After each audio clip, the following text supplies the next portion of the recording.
Et votre ancien camarade de l'opposition, adversaire malheureux, le 30 décembre dernier, Martin Fayoulou, dit même que vous êtes devenu une marionnette de Joseph Kabila. Bon, vous savez, en politique, lorsque vous avez un certain statut, et c'est le cas avec moi, je suis le président de la République, je dois accepter les bons points comme les mauvais points. M. Fayoulou a le droit de s'exprimer à partir du moment où il ne diffame pas.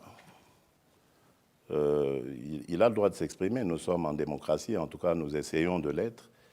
Moi, je ne pense pas que je suis une marionnette. J'ai privilégié, et ça, il faut le dire, la stabilité de l'État. Nous sommes dans une alternance qui s'est historiquement bien déroulée. Je crois qu'il faut préserver la paix et la stabilité du pays.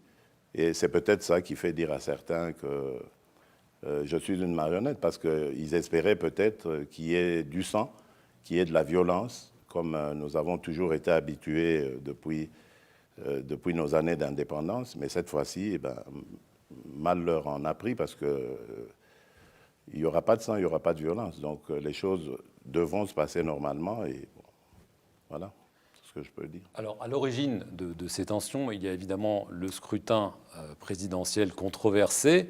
Alors certes, la Cour constitutionnelle vous a proclamé vainqueur, mais la conférence épiscopale, la CENCO, forte de ses 40 000 observateurs, ainsi que des données attribuées à la commission électorale elle-même, ont donné Martin Fayoulou largement vainqueur.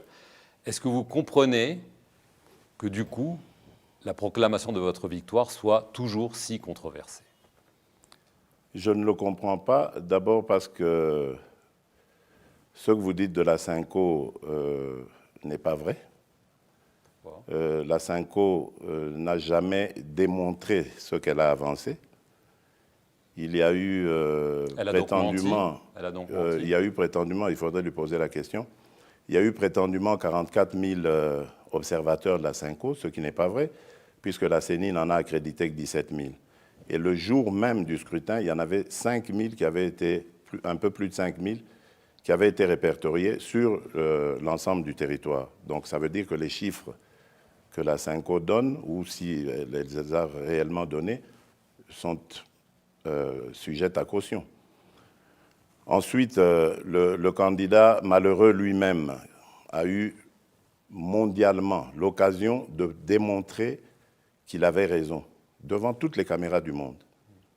Il n'a pas réussi à le faire. Pour moi, c'est passé. Aujourd'hui, d'ailleurs, je suis en très bon terme avec les évêques de la CENCO, et ils ne sont plus revenus sur cette affaire.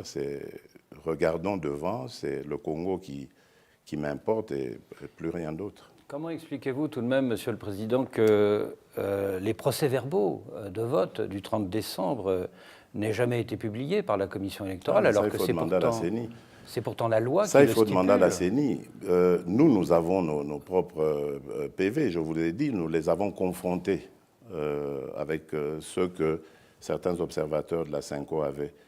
Donc, nous, en tout cas, nous avions nos chiffres, nous étions prêts à aller partout, et nous avons été à la Cour constitutionnelle avec ces chiffres-là. Nous avions attendu le contraire, il n'y a pas eu. Maintenant, la CENI, c'est aussi une institution à part. Moi, je ne peux pas répondre des faits de la CENI. En tout cas...